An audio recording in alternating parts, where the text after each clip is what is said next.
Bugungi manzilimiz do'stlar, Rishtondagi Mingbosh keramik oilaviy korxonasiga kelganmiz. Bu joydagi qo'l mehnati bilan yasalgan ko'zalar, har xil buyumlarni bir qator sizlarga obzorni qilib beramiz. Ketdik bo'lmasa.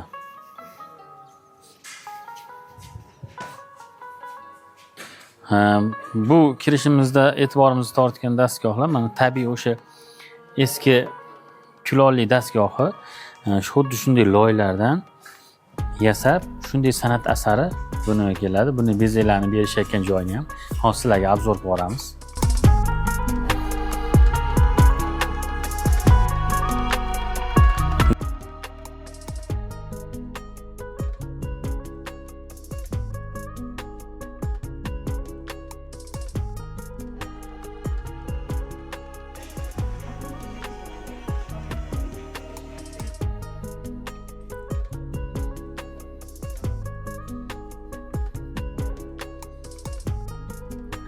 Hozir oddiy loydan, tuproqdan tayyorlangan san'at asarini qanday dunyoga kelishini sizlarga ko'rsatamiz.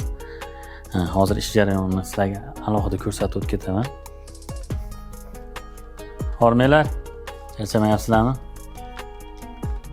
Mana hozir akamiz hali nolli holat hozir bu aka. O'sha birinchi boshlayapsiz, eskizlarni chizyapsiz. Bitta ko'za qancha vaqt oladi mana shu tayyor bo'lishi? 2-3 soatda tayyor qilib o'sha finishiga yetib borasiz. Ha, siz bo'lish. Siz bo'lishingiz shunaqa. 2 soat, 3 soat xuddi shu joyda qimirlamasdan rasmlarni chizib, bezaklarni berishar ekan. Xom holati hozir. Bu qanchada pishadi? Bu loydan keyin tayyorlanib bo'lib, pechga kiradi-yu. 8 soatda tayyor bo'ladi. Mana azizlar ko'ryapsizlar. Shundoq piyolani olib yoki qo'lingizga olib, mana piyolata degan narsa bilan ish bitmaydi. Shuncha mehnat bor bu tomonida. Oddiy loydan shunchalik san'at asarlarini yasashyapti. Bularga ham alohida minnatdorchilik bildiryapman. Sizlarning nomingizdan.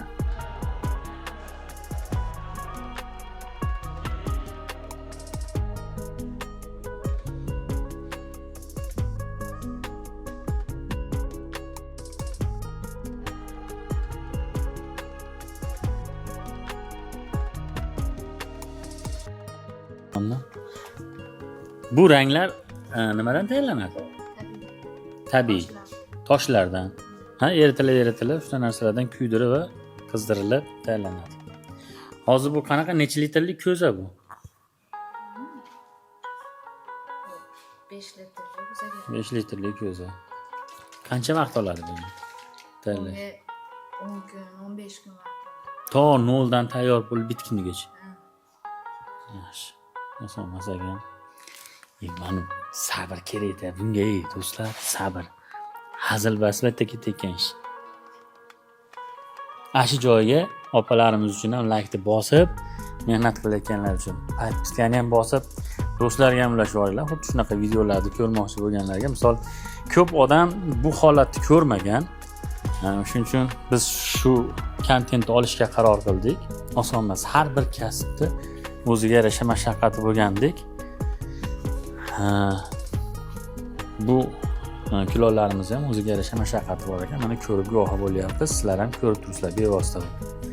Yana qolgan joylarda hozir obzorni qilib beramiz. Bu Mingbosh keramika juda ham katta ob'yomli joy. U tepa tomonda ham kesangiz, xullas aylanib bolalarni olib kelsangiz ham bo'ladi. Mehmonlar kelsa, chet eldan mehmonlaringiz kelsa, kelib bemalol bu yerda ko'rsatib, aylantirib bir yangilik bo'ladi. Bu har doim bog'roq, pikniklardan ko'ra bunaqa joylarda ham aylangan ma'qul deb o'ylayman. Mana hozir tayyor mahsulotlarni ko'rasizlar. Ko'zlaring bilan mana misol oddiy mana otaxonni yasalgan narsasida ham o'zi oddiy shu daftarga shu rasmni chizishni o'zi qanchalik mashaqqatligini bilasiz, lekin bu loydan shunchalik qilib yasashni o'zi tahsinga sazovor ish deb o'ylayman.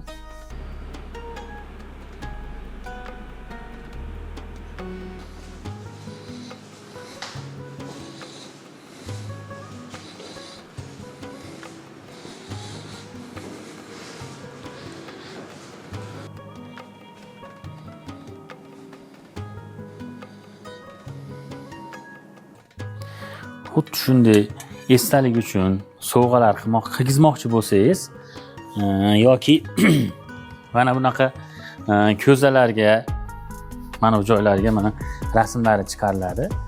Mabodo shunaqa xizmatlar kerak bo'lsa, esdalik uchun kimlargadir jo'natmoqchiman desangiz, ekrandagi nomerlarga aloqaga chiqaverasizlar. Bemalol dastavka, chet elga ham dastavka qilib qo'yaverishadi, O'zbekiston bo'ylab ham dastavkalari bor. Minbosh keramik oilaviy korxonasida 8 sotik, 10 sotikdan ziyod joyda egallagan hunarmandlik asarlari mavjud. Faqat kulolchilikka oid bu tomonlarni ham ko'rsatib o'tib ketamiz, operatordan iltimos qilamiz. Haqiqiy gigiyenaga rioya qilinadigan holatda pokizalik bor bu joyda. O'zi bu joyda kulolchilik markazi deb atab yana plus qo'shsak bo'ladi. Madaniyat markazi desa ham bo'ladi. Chunki bu yerdagi pokizalik, bir g'ubor yo'qligi san'at asarlarida tahsinga sazovor deb o'ylayman. Bu joyga tashrif buyursangiz o'zingiz ko'rasiz holatda. Shunaqa ham pokizalik bor bu joyda. Bu joy undan ham boshqacha. Svetlarni shunaqangi bir joylashtirishgan. Qarang. Har bir kasbning o'zining mutaxassisi bo'lgan singari kulolchilik bo'yicha mutaxassislar deb o'yladim. Haqiqiy men shunaqa baho berdim. Yana kelsangiz bir ko'rasiz. Bu tomonlarni ko'rsataylik. Qarang azizlar. Boshqachami? Qog'ozga chizsa, xo'p, loydan, lekin Zahrada Muhammad Boburni men bilaman. Xullas kelib ko'rmasalar ham bo'lmaydi. Biz Yevropaga talpinyapmiz, boshqa davlatlarga boraylik deyapmiz, lekin o'zimizdagi qilingan shunchalik joyni bizdan juda ham uzoqdan kelib ko'rib ketishyapti. Sizlar ham bir kelib ko'rib ketinglar. Ikkinchi etaj o'sha Minbosh keramikani ayvon qismi tepa tomondagi joy. Bu joyda ham o'sha san'at asarlari joylashgan. Ko'rib guvoh bo'lib ketasizlar. Bu yerda umuman sun'iylik yo'q. Hammasi qo'l mehnati bilan yaratilgan narsalar. Videomiz sizga manzur bo'lgan bo'lsa, like faktskani ayamang. Rishtonda yana mashhur joylaridan biri Hayitvoy choyxonasiga kelganmiz. Bu choyxonaning egasi hozir shu yerda gapirib yuribdi. 40 tacha xonasi bor bu yerda. Haqiqiy nomeradigan osh sizlarga men bilasizlar, har doim eng zo'rlarini ko'rsataman. Hozir bitta Hayitvoy akani suhbatga tortamiz. Juda ham kirchimol odam, xullas jaydar odam. Bitta suhbatga tortaman, sizlar ham ko'ringlar. Charchab olmayapsizmi? Yo'q, umuman charchash yo'q. Oshingizni maqtayapman. Obunachilarimizga ham ayting kelishlarini. Xullas kelib ko'rsa o'zi guvohi bo'ladi. Oshingizni tarkibi qanaqa guruch bo'ladi? Shular haqida ozgina gapirib bering. Hozirroq gapirsam bo'ldi. Keyin haqini yana davom ettiramiz oshxonada. Assalomu alaykum qadrli qadrdonlar. Manzilimiz Uchariq Kapali Bosyoni Hayit choyxonasi, ya'ni Hayitboy choyxonasi. Oshimiz moshni, takatoshni. Oshimiz yeyverasiz, mazza qilasiz, uyga borib mazza qilib, ota-ona xotin-boy oldida chaqani quchaverasiz. Boshqa gap yo'q. Oshimiz haqiqiy do'zlab cho'ng'ira guruchida. Xullas bizni kuzatishda davom eting, like podpiskani ayamang. Faqat sizlarga yaxshi joylarni ko'rsataman. Kelib, har bir ko'rsatgan kontentimdan agar norozilik bo'lsa, yozaverasizlar, lekin hammasi zo'r chiqadi. Kelgan yo'l kiralaringga, mashina qilib kelgan rasxodlaringga achinmaydigan joylarda har doim reklama qilaman. Siz obunachilar uchun. Ilohim, Xudo xolasa doim xizmatdamiz.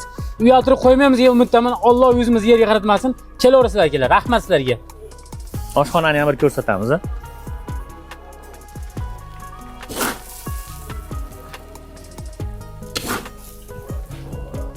Nechta qozon bor ekan?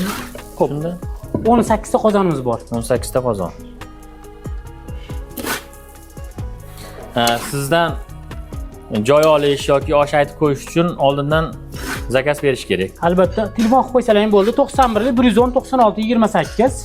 110 96 28. Xuddi shunday. Buning ichida dumba bormi aka? Dumbali qalampir. Bu qo'yog'i bilan dumba ana qalampir yomon chiqishi bo'lsa kerak o'zi ham. Albatta, ha. Ot qazi. Mana uylanmagan tosh odam bu aka. Qanaqa narsalar gapirib keting aka. Kechagi suylanganlar, bugungi suylanmagan. Azizlar, bu full osh. Full oshimiz xuddi shunday holatda bo'ladi. Mana. Ajoyib. Go'shtlarimiz tarkibi nima-nimalar bor hozir aytib? Mushak bilan pay bor bunda. Mushak bilan pay. Ha. Molni mushagi bilan payi bor.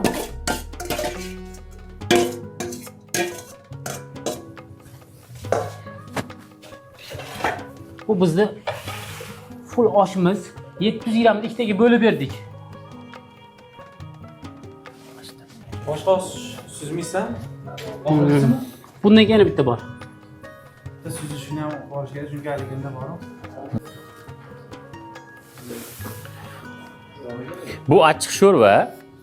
Bu achchiq sho'rvaning ichida ilik, qalampir, har xil ko'katlar, xullas bu oshni o'zi ham ishtahani ochib yuboradi, lekin bu narsa bilan boshqacha ketadi. Biz vodiyda xuddi shunday qo'qonim sho'rvalari bilan osh iste'mol qilinadi choyxonalarda. Busiz osh tasavvur qilib bo'lmaydi.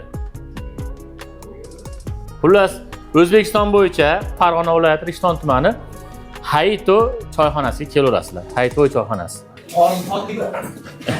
Qo'yamiz aka. Aka, sho'rasi mana. Nima maqsadsiz qilaverasiz aka? Sog' bo'lasizlar. Rahmat. Xullas, Hoji akam, bu kollektivimiz xalq xizmatida yuradigan odamlar, hammasi shu to'y sohasida ijod qiladigan odamlar, yaxshi kunida bo'ladigan odamlar. Qani Hoji aka? Billa, bismillah. Yigitlar. Ye bo'lsam bahosini aytaman. 5 yo 4. Qayerda siz ishlab turibsizmi? Ha. Zo'r turibsiz aka. Nima Hayitboy akamga aytinglar, kundaligini berib yuborsin, shunga qarab bahosini qo'yib ketamizda. Qani oylar. Bismillah. Bo'linglar. Bahorda bunaqa salatlar ketadi-da. Shuni ko'z tegmasa bo'ladi. Bismillahirrohmanirrohim. Nima bo'pti? Bekorga kelmabmiz, uzoq yo'ldan bo'lsa ham Hayitoga. Ma'qulmi aka? Go'zal.